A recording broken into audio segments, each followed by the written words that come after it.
This morning, we're only talking about the first 4 words. It's interesting because those first 4 words are in the beginning, God. 4 words in English, 2 words in Hebrew. Berosheth Elohim. That word, Berosheth, means Genesis. We translate that as in the beginning. The word Elohim is a name for God. But this particular word is a plural noun for God, and it has 3 distinct meanings. It means creator, sustainer, and judge. Now, those are very important. I want to make sure you hold on to it because we're going to be talking about that in our message this morning. Because you need to understand something. The first things that God would tell you about him, they probably matter. The first way he describes himself to us probably matters. So let's stop and let's read just the first 2 verses, even though we're going to do only the first 4 words. Genesis chapter 1, verse 1, it says, "In the beginning God created the heavens and the earth. The earth was without form and void, and darkness was over the face of the deep, and the Spirit of God was hovering over the face of the waters." Now, like I said, Genesis means the beginning. But the beginning of what? Well, beginning of time as we know it. Beginning of our world, of mankind, of society, of our families, of nations. Verse 1 begins with God, and it makes sense that right from the very beginning, the purpose of the whole book would be outlined there for what we ought to be thinking. Every human being here should stop and develop a worldview that is God-oriented from the very beginning. Now, a worldview is simply how you and I see life. And it should change when we come to faith. As a Christian, the worldview that I believe that Genesis wants us to have is that we believe that all life comes from God. We believe that God sustains all life. We believe that all life has value. Every single human being that walks on the planet, whether they're in a womb or not, every human being has value because it is imprinted with the image of God. Now, we're not going to get into that this morning. We'll save that for when you get to verses 26 and 27. But we also believe that we can only find our purpose in our Creator, and that ultimately we are accountable to God alone.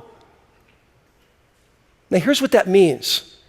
That means that Genesis is the foundational book of the Bible. And if we're right, you will honor and serve God because of it. If you're wrong, you're probably going to spend a lifetime searching for meaning and for truth and trying to make sense out of life. Now, not everybody sees it that way. Some people will look at the book of Genesis and the Bible as a whole as a bunch of stories. Well, I think, there was just some people that got together and they decided to, give us some moral direction in life and some examples to follow, sort of like Aesop's fables. That's not the correct way to look at the book of Genesis or the Bible. The first chapter of Genesis alone makes it clear that this is all about God. In 31 verses, the name of God is mentioned 32 times. This is about God. Now, others will see the Genesis as a sort of Hebrew poetry. The problem with that is that Genesis has no characteristics at all of Hebrew poetry. It doesn't use figurative language. It doesn't use, let's put it this way, Hebrew poetry is nonlinear, meaning that it jumps around a little bit. It goes forward, backwards. It uses different thoughts all together to say something in a poetic way. Genesis is linear, though. It doesn't do that. It doesn't go backwards. It keeps going in a timeline. Maybe most importantly is the fact, though, that none of the New Testament writers ever saw it as poetry. They saw it as fact. Dr. Walter Brown, who lives in Scottsdale here, listed 71 New Testament references to Genesis 1 through 11. Every single New Testament writer refers to Genesis 1 to 11. Jesus himself quotes the first 7 chapters of Genesis. He saw it as fact. Now, as a church, we believe Genesis is historical narrative. That means it's not poetry. but it's also not a science book. I like the way that Dr. Frederick Philby, a professor of chemistry, explains it when he says this: the scientific description of the how of creation is beyond the understanding of human brains. But Genesis 1 is written for all readers, establishing the fact that the God of the Bible is also the God of creation, in language simple enough for all of mankind of all time. Man does not need to know every fact of creation. It's God's handiwork. It is sufficient enough for Hebrew children or Greek thinkers, for Latin Christians to medieval knights, to modern scientists to little children, east or west, rich or poor, young or old, simple or learned. It is exactly what God told Moses to write. It's perfect.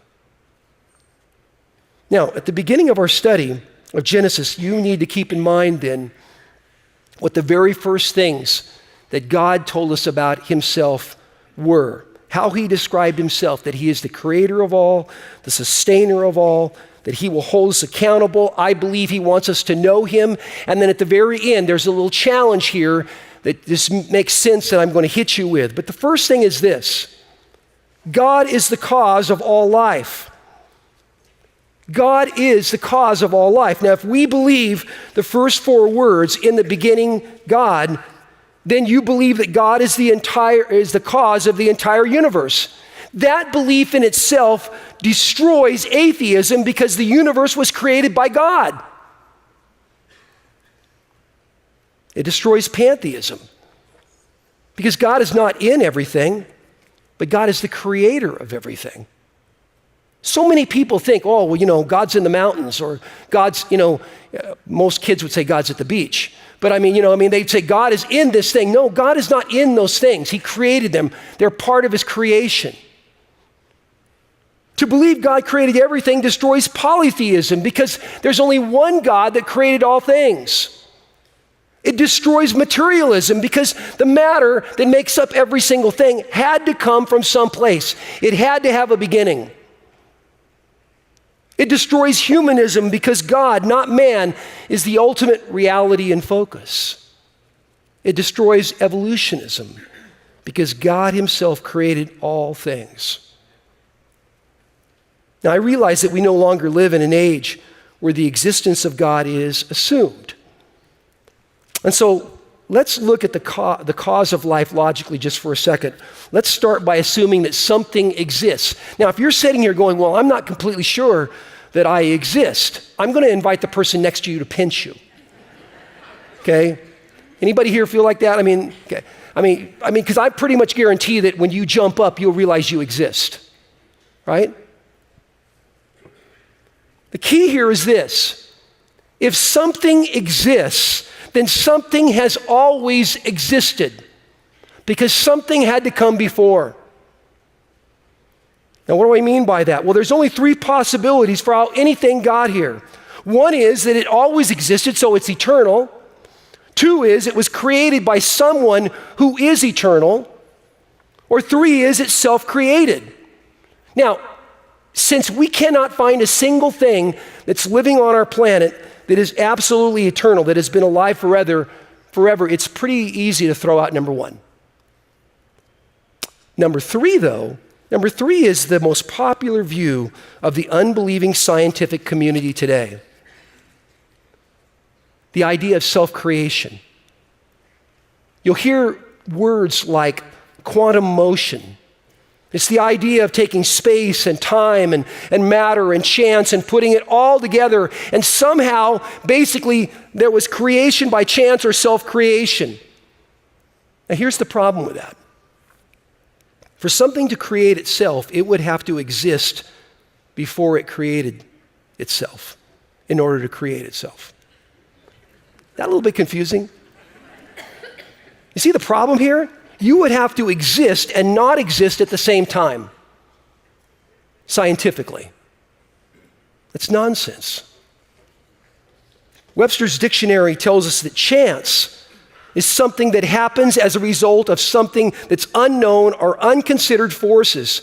So I thought what I'd do this morning is I'm going to give you a quick illustration why chance is not the answer. I brought a quarter. A lot of us don't carry, money around with us very often, right? So I put the quarter up here, and just for a second, I'm going to flip it. I can't even see it in the light there. Okay, it landed heads. Now here's the question. What made it land heads? You flip it in the air, it comes up head. Was it chance that made it land heads? No.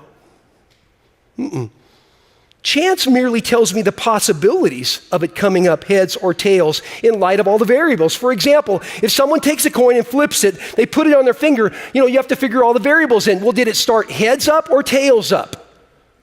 And then how much pressure was exerted by the thumb? And then beyond that, how dense is the atmosphere? I mean, is it really, is it like being up in Denver, high air, and it spins a whole bunch of times? Or, is it really thick and it doesn't, do that? And how many revelations did the coin actually make before it stopped and landed on heads? The point is, chance only tells us variables, but the only way for this coin to be flipped, because it doesn't happen by chance, the only way for this coin to be flipped is if my thumb does this. Are you tracking with me? The only way for it to move is if something put the coin into motion. It would not do that by itself. So let's take the argument back into the realm of creation. Something had to start everything. Everything. That means that everything that is real was created by something or someone real. At the very least, at least someone had to create mass and put it into motion and throw it at each other so it would blow up and have a big bang. But the problem is, the God of the Bible tells us that's not the case. Science backs this up completely. There is a law called the law of causality that says this, and this is very important. If you're going to write something down, catch this. The law of causality says every effect must have a similar or greater cause. Every effect must have a similar or greater cause. Now, let me show you how this would work. Let's say for a second I had a little bitty pebble, and I was able, they opened up all the doors, and my baseball background, I would throw it, and it lands in the baptistry over there, okay? Little bitty tiny pebble. That little pebble is not going to create a tsunami big enough to wipe out the church, right? You want to know why? I will get a ripple proportionate to the pebble. That's what science teaches you. I can't stand up on the stage here and jump up and down. Hey, do you guys in the back, the upper bowl there, do you feel that? I don't weigh enough to move the earth. You see, if there's an effect out there, if you're moving, something massively big enough had to be the cause of that.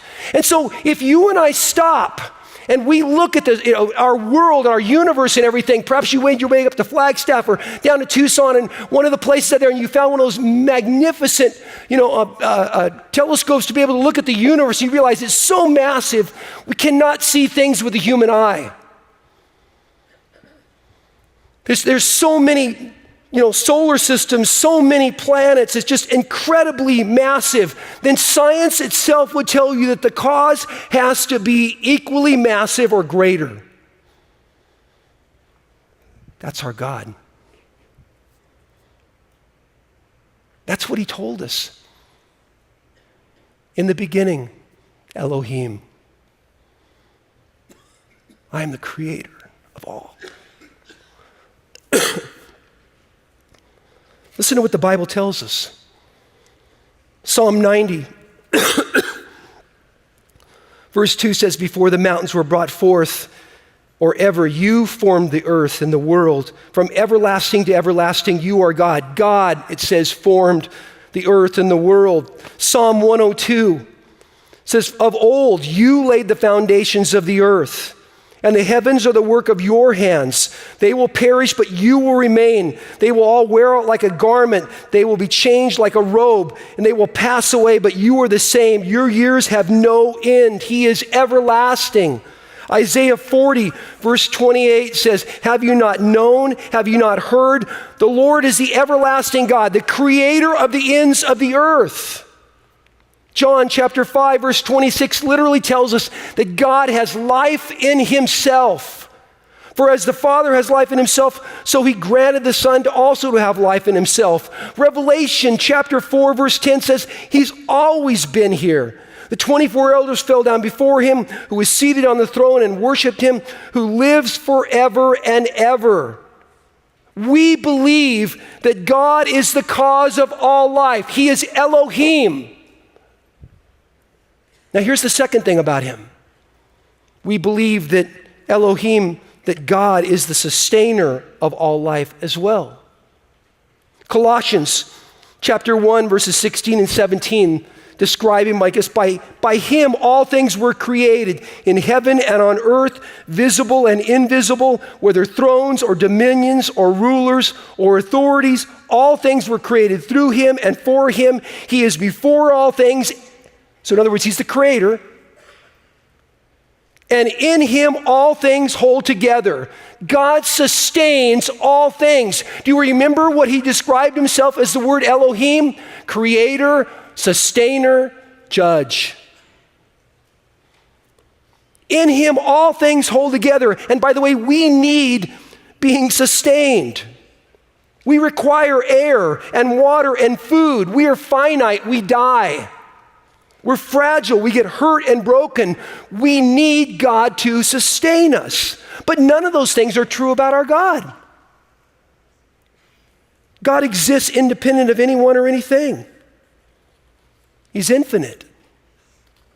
He's self-sustaining. Part of his sustainability is God providing order. And if you read through Genesis chapter 1, you see order and purpose in nature and the universe. I mean, he does everything with purpose. Do you realize that, it's not a secret that our planet alone in all of the universe has the capacity to sustain life. If you're an atheist, you got to be stopping and scratching your head going, how did we get lucky like that? I can tell you how we got like that. Because God created the earth with us in mind. That fits the biblical account. God cares for us. Now, with order, design come a sense of right and wrong. A sense that is across every culture. You don't have to be born in the Western world to know that genocide and theft are wrong. Where did this sense of morality come from? No other part of creation has that. If we're simply biological units, why don't sharks have a sense of morality? Or a lion? We believe that a moral God built into the DNA, the highest of his creation, us, a moral compass to know right and wrong. God, Elohim, is the cause of life. Elohim is the sustainer of life. But thirdly, God will hold us accountable to honor him as God.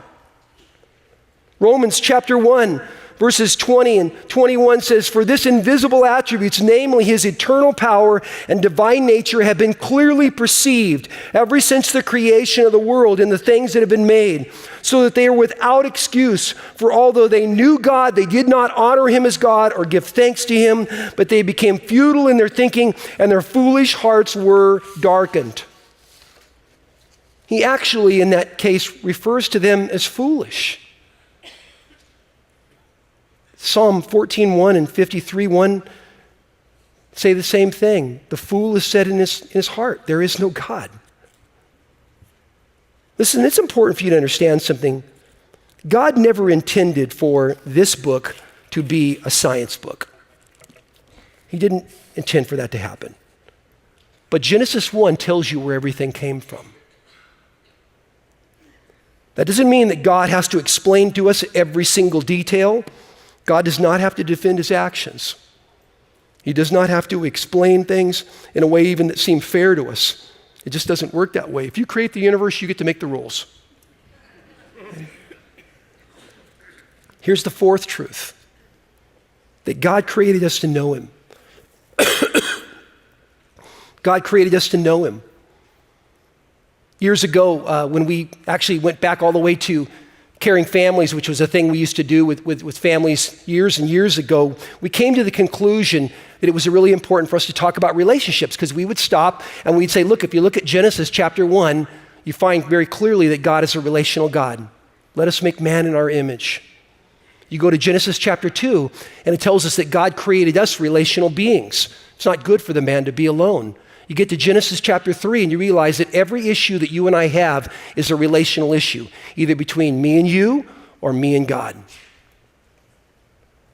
God created us relationally. He created us with the ability to have relationships. We have the ability to laugh and to think and to decide and to reflect and to give love and receive love, and we're self-conscious, and no other part of creation has that. And frankly, it makes us special, different. Our lives have meaning, and we know it. And that's not a put down on animal lovers at all. I love animals as much as anyone else, and I think they ought to be treated with great kindness and all of that, so don't send me an email. I'm pro-animal. I'm just telling you I'm not an animal, and neither are you. We know the difference between doing something significant or wasting our time. The fact that God had Moses write this down tells us he is knowable. It tells us he wants us to know him. Now, here's the fifth thing, and this is where the challenge comes in, because this is not directly related to the passage. This is related to a little bit more of just philosophy of understanding something here. The fifth thing here is that God created us with a capacity for faith in someone or something. You say, well, what do you mean by that, Bob? Well, I mean this. It is 100% true. I used to think there was only two things that were for sure: death and taxes, right? Now I'm convinced there's at least three. Death, taxes maybe, but faith. Every single one of us, every single human being in the room this morning is living by faith. Let me explain what I mean by that.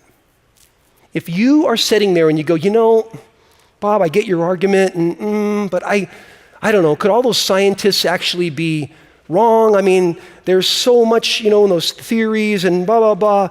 If you believe that the evolutionary theories are correct, you believe that by faith, because there is no empirical data to back it up. You believe it by faith. So you are putting your life in the hands of that theory. You believe that by faith. You might be sitting here going, I like church, I like the singing, it's kind of cool and everything like that, but you're getting a little religious for me. And so it's kind of bugging me just a little bit, because I kind of think that, you keep talking about this relationship with Jesus, but I kind of think that maybe it really is just all about, doing more good than bad, and that ultimately when I stand before God, what's my column going to be on the good side, higher than the bad side, I'm probably going to be okay. I got to tell you something, that's not in the Bible. And so if you believe that, you believe that by faith. The other side of it is you could be sitting here going, I read the Bible, I love the Lord, I have put my trust in him. You believe that by faith, because none of us were there when the creation of the world happened. You understand what I'm saying? God will hold each of us accountable for this moment in our lives. In Philippians chapter 2, Paul writes and says these words. He says, so that in the name of Jesus, every knee should bow in heaven and on earth and under the earth, and every tongue confess that Jesus Christ is the Lord, to the glory of God the Father. My question is, are you ready for that? Will that be a good day? What have you put your faith in? Because here's the wonderful promise. The promise is in John chapter 1, verse 12, is to as many as receive him, to them he gave the right to become children of God. even to those who believe in his name. To Romans chapter 10, verse 13, that says, everyone who calls on the name of the Lord will be saved. This is an issue of faith. Have you put yours in Elohim? In the creator, the sustainer, the judge. His son Jesus, who came to die on a cross for you. Would you pray with me?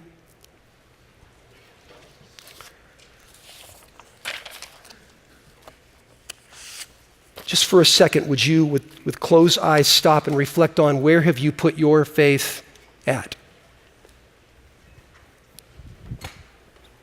Have you trusted in yourself? Or have you trusted in God?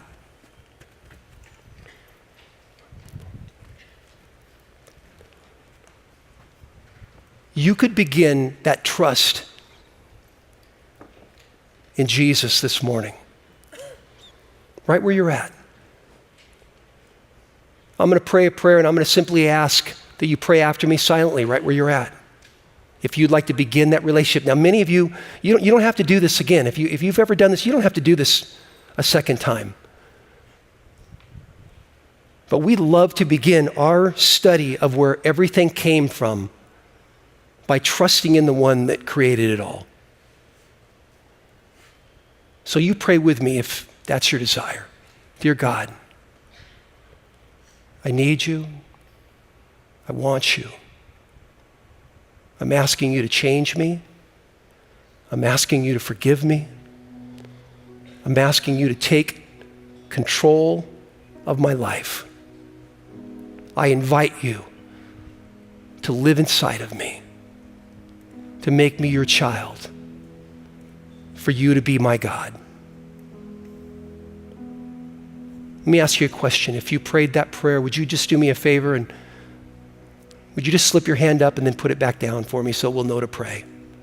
Thank you. Thank you. If you prayed that prayer, I'd encourage you, stop by Info Central, grab one of those books, the free gift book.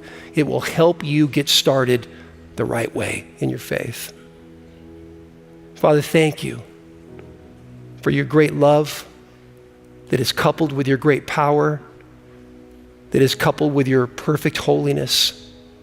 Thank you for loving us and making a way for us to know you. We love you, Lord. In Jesus' name, amen. Our God, our great God, Elohim, the creator, the sustainer, the judge of all things, by his grace and goodness has put his spirit in the hearts of those who trust him. He's made us his children to tell his story. Go out this week and tell it. God bless you. I love you guys all.